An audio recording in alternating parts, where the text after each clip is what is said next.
राम राम मित्रों। देखिए, विशेषज्ञता तो होनी चाहिए, हर फील्ड में विशेषज्ञ लोग ही होने चाहिए। जो विज्ञान का विशेषज्ञ है वो साइंटिस्ट बनता है, जो मेडिकल का विशेषज्ञ है वो डॉक्टर बनता है। ऐसे हर क्षेत्र में विशेषज्ञता का सबसे अधिक महत्व होना चाहिए। हमने जो हमारी वर्ण व्यवस्था थी, जो विशेषज्ञता पे आधारित थी, ब्राह्मण क्षत्रिय वैश्य शूद्र, उसको हमने जातिवाद में तब्दील कर दिया। और आज हमने अपनी राजनीति को भी जो विशेषज्ञता थी राजनीति की, उसको ख़त्म कर दिया गया है। और आज राजनीतिक होने का सफल राजनीतिक होने का जो पैरामीटर, जो पैमाना रह गया, वो लोकप्रियता रह गई है।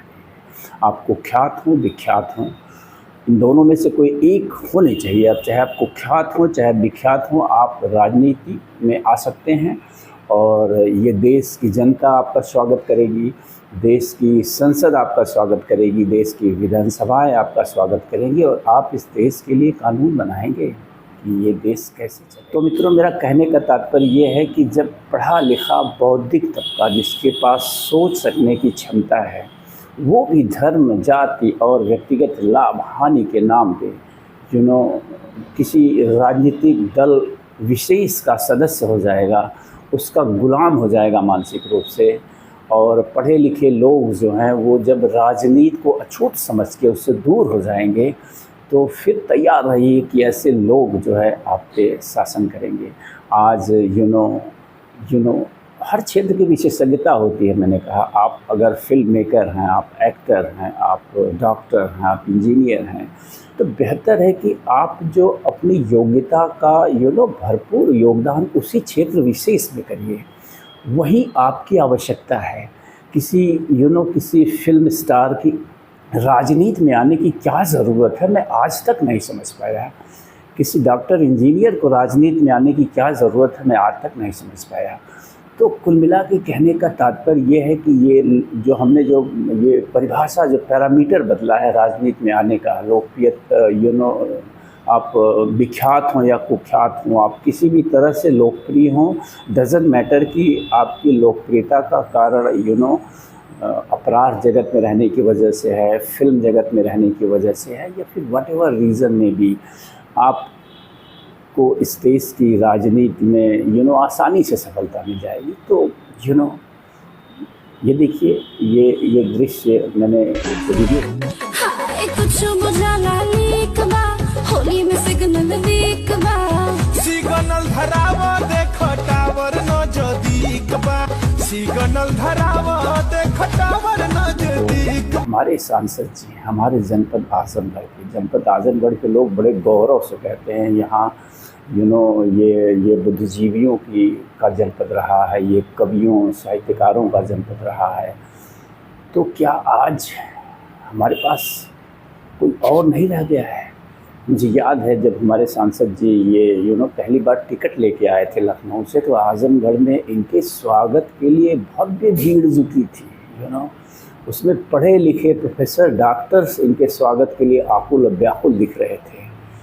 तो ये जो हमारी मानसिकता है, ये जो हमने पैरामीटर बना लिया है, वो बेहद दुखद है, बेहद घातक है। मैं इसके लिए राजनीतिक दलों को ज़्यादा दोष नहीं दूंगा, ज़्यादा दोष मैं आम जनता को दूंगा, ज़्यादा दोष मैं अपने आप को दूंगा, आपको दूंगा, जो वोटर्स हैं उनको दूंगा, जिनके पास वोट का अधिकार है, चुनने का अधिकार है, मैं उनको दोष दूंगा।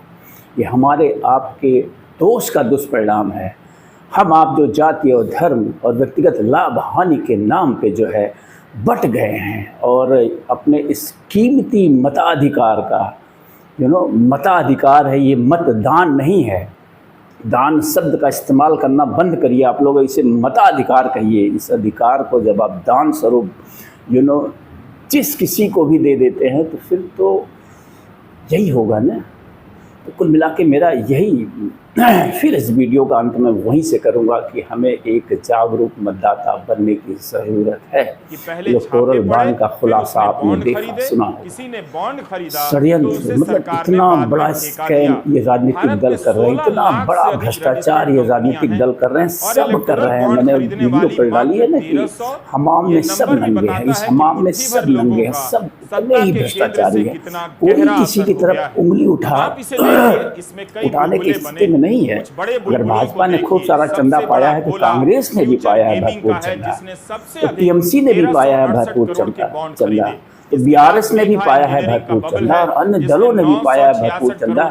नो मैटर कि इनको चंदा कौन दे रहा है, जुआ खेलने वाले, लॉटरी बेचने वाले, भ्रष्टाचार करने वाले, भ्रष्टाचार करने वाले लोगों ने इन्हें चंदा दिया। फ्रॉड कंपनियां जिनकी हैसियत ही नहीं है, जिनकी कमाई 100 करोड़ है, उन्होंने 1,000 करोड़ का चंदा दिया है। ये बहुत बड़ा घोटाला है।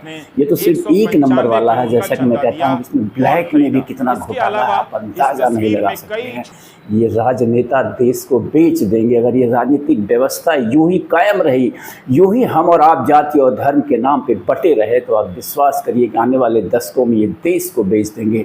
अभी तो 80 करोड़ लोगों को राशन देना पड़ रहा है, विश्वास करिए कि 90% लोगों को जो है ये राशन दे के गुलाम बना देंगे कि ये राशन लो, खाओ और चुपचाप तमाशा देखो।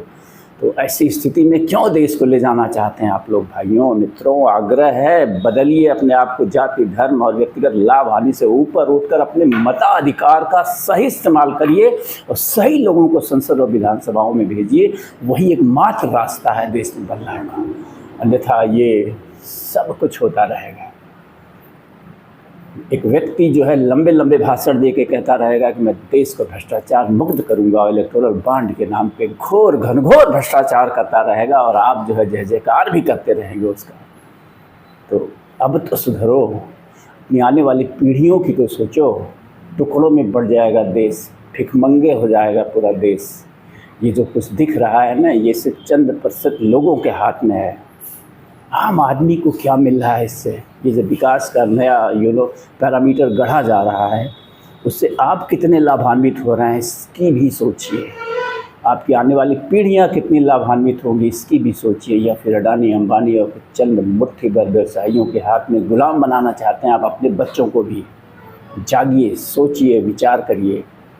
पूरी राजनीतिक व्यवस्था को बदलने की बात मैं नहीं कर रहा हूँ। मैं किसी एक को सत्ता से उतार के दूसरे को सत्ता में बैठाने की बात नहीं कर रहा हूँ।